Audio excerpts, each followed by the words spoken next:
Effects of Natural Sunscreen Remedies Against UVB Rays by Carson Sarver, Aaron Hosnwell, and Kirsten Thomas.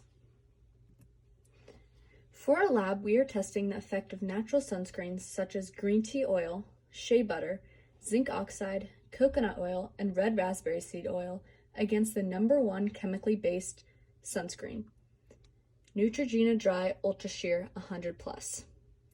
We believe that if each of the natural remedies are tested against the chemically based sunscreen, they will provide a lower amount of protection against UVB rays. So what exactly is ultraviolet radiation? The sun emits a type of energy known as UV radiation or ultraviolet radiation. It comes in three subtypes known as UVA, B, and C rays. The difference in these rays is the amount of energy that they give off. UVA rays have the longest wavelength, allowing them to penetrate far into the skin, and are the rays that are associated with the aging process. UVB rays are the middle-level energy waves. They are also the waves that we will be simulating in our lab, due to them being most prevalent to causing burning and skin damage. According to Mr. Rojas, they account for 95% of the radiation that penetrates the ozone layer. The last type of rays, UVC rays, are filtered out by the ozone layer and therefore never reach our skin. UVB rays are the main rays associated with burning and can cause cancer if proper protection is not used. They can cause first-degree burns, which are associated with redness, second-degree, which are associated with blistering, and even third-degree, which can cause damage to the nervous system. These rays also are a factor that causes skin cancer.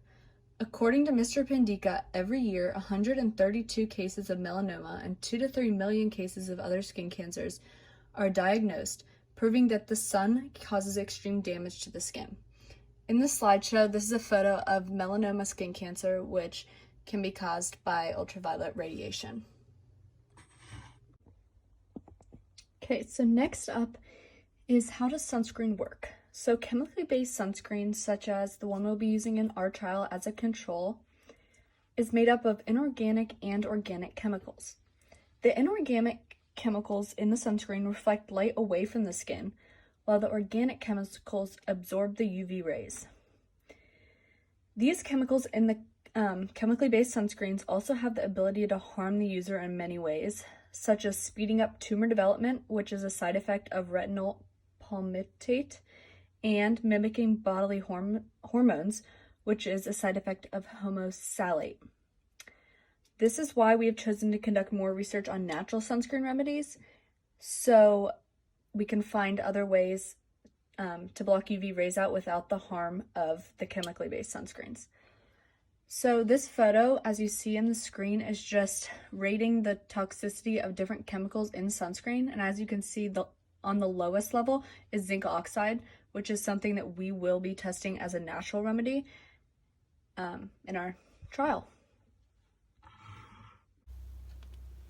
Okay, so first the mannitol salt agar plates need to be made for the bacteria to grow on. And this type of agar is used because it is what the bacteria Staph epi grows on best. And Staph epi was chosen because it's a common bacteria that grows on skin and gets UV exposure daily. So along with the mannitol salt agar simulating skin and the Staph epi as bacteria on the skin, a UV light table is used to simulate the sun. This table is set to 302 nanometers to represent UVB radiation, which causes sunburns. 2 test strips were used for each trial. The test strips are an indicator of how well the remedies blocked the radiation. A control is used to compare the effects of the remedies to no protection at all. The UV intensity on the test strips is measured in millijoules per centimeter squared. To determine this number, the test strips from the trials are compared to a chart given along with the test strips. A number is given based off of which one the test strips match best with. The higher the number, the higher the intensity. The results in this lab, based off of the UV test strips from most protective to least protective, are Neutrogena, then zinc oxide, then coconut oil and red raspberry seed oil, then the control in green tea, and then shea butter. The second type of data is colony growth. If colonies did not grow back after being replated after the trial, then the remedy did not do a good job protecting from UV rays, as it burned through the remedy and killed the bacteria. If colonies did grow back, then the remedy did a good job protecting, as it blocked the rays from coming through and killing the bacteria. Based off of the colony growth,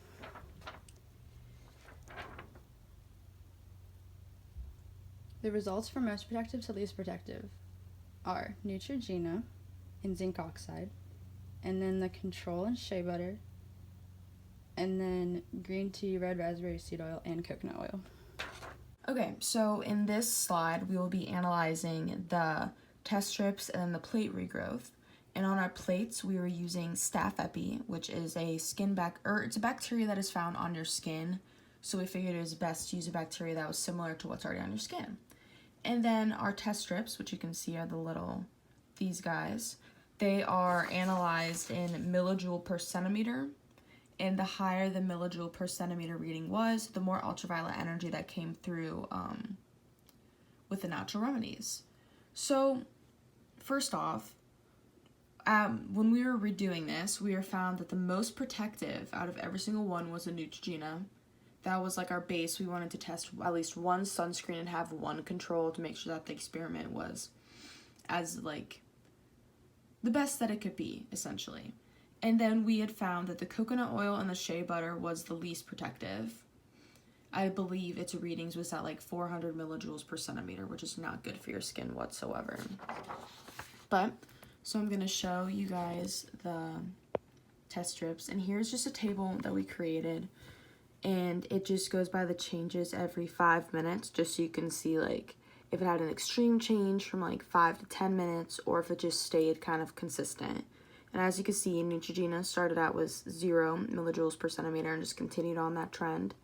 And then if I scroll down, you can see that shea butter had the most UV damage per se, and it was at 400 millijoules per centimeter. So if I scroll down and you see the test strips, it stays completely yellow the entire time. And then zinc oxide, coconut oil, green tea, red raspberry, our control plate, which had absolutely nothing on it. We just put a plate of Staph epi onto our UV light table along with a little plate containing a UV test strip, and we just let it go because we figured you need to have a control in an experiment like this. And then our shea butter. And then as we go on to trial 2 for us, this is how we ran the experiment every day. We would run the first for 30 minutes. We would wipe the table completely clean using cleaning supplies given to us by Mr. Allison. And then we would immediately cover the entire table with whatever we were using next. And we would just place the second Staph epi plate inverted onto the UV light table, and then another plate containing just UV test strips onto that table. So our prediction is since, if you can tell once I start to go through this, the results are definitely a lot more higher than they were the first trial, we can assume that this is an indication of a different time of day. So in the normal, like when you go outside and stuff like that, the sun is the most potent at 10 a.m. to 4 p.m. So our thoughts is since we were running that table and the table had already been on for an additional 30 minutes, that means that like it symbolized the 10 a.m. to 4 p.m. time where it was the most powerful, whereas trial 1 was an indication of any time before 10 a.m. or after 4 p.m. But so as I continue on, you can see that Neutrogena stayed consistent regardless of the different, like the heat that was already on the table. And then everything is just a bit higher. And then here are the test strips results. Neutrogena once again all yellow. And then as you can see, as I go down, every test strip starts to become a little darker green. Especially with this control at the end, the entire thing looks absolutely dark green. But so as I continue on, we're going to be seeing if the plate regrowth has any correlation with the test strip growth. So in this was it was a hit or miss. Some were a good indication of whether or not the test strips correlated with the plate regrowth, but others it was very like hit or miss. You could have like stuff could have grown back, but your test strips had a different like reading, if that makes sense. Like your test strips were extremely high for how the plate like grew back.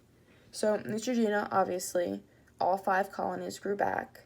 In the way that we set up our plates was like this shape. It was a very like dice number 5 shape, just to make sure that there's equal space between each of them and that it was consistent throughout the results. And the coconut oil, 0 growth. On the red raspberry, there's a little tiny colony right there, but sometimes, especially with how the plates turned out, we were also unsure if some of it was just contamination, unfortunately. But shea butter actually had some colony growth.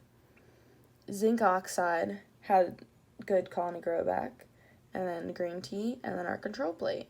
So then we also did the same thing that we did with the test strips, and we calculated the number of colonies that each thing had. And Neutrogena had 5 all around. And then if you see shea butter had 2 and 1, which is weird because we thought that was the worst. So we're unsure as to how like it grew back. So that's why we're saying that the test strips and the plates didn't necessarily have a correlation. But so then the most protective is Neutrogena, and then the least protective is actually just the shea butter. I can cross out the coconut. And then the control plate, as I already said before, was just kind of like something that we had that we can compare all the other results to and see like, hey, this natural remedy did worse than having absolutely nothing on your skin. So you can see which ones are actually more damaging to your skin rather than which ones weren't.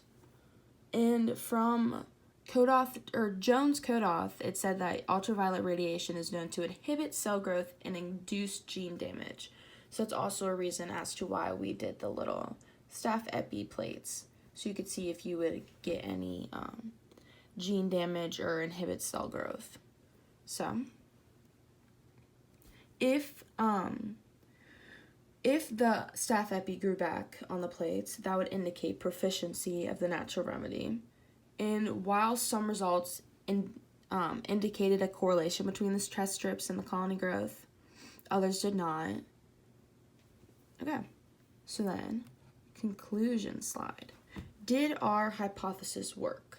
Well, our hypothesis was if natural remedies such as zinc oxide, green tea oil, red raspberry seed oil, shea butter, and coconut oil are used in place of the chemical-based sunscreen Neutrogena Dry Ultra Sheer 100+, to try and protect oneself from the sun's rays, then the user will experience a higher degree of UV exposure and burning.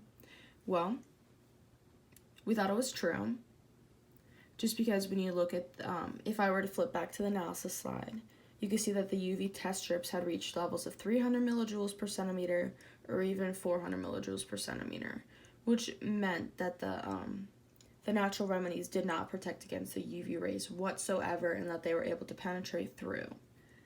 And it was also, it didn't necessarily correlate with the staph epi growth, just because you would have results, here I'll pull it back up again. Especially with, if you look at the shea butter, it had 2 colonies grow back and then 1 the first time. So it's not necessarily the best indication of whether or not that this actually worked, because shea butter was our worst. But all in all, are natural remedies an effective measure? We can come to the conclusion that no, natural remedies are not an effective measure. They cause more damage than they do good, so we recommend sticking with your Neutrogena sunscreen or any chemical-based sunscreen that is proven to work.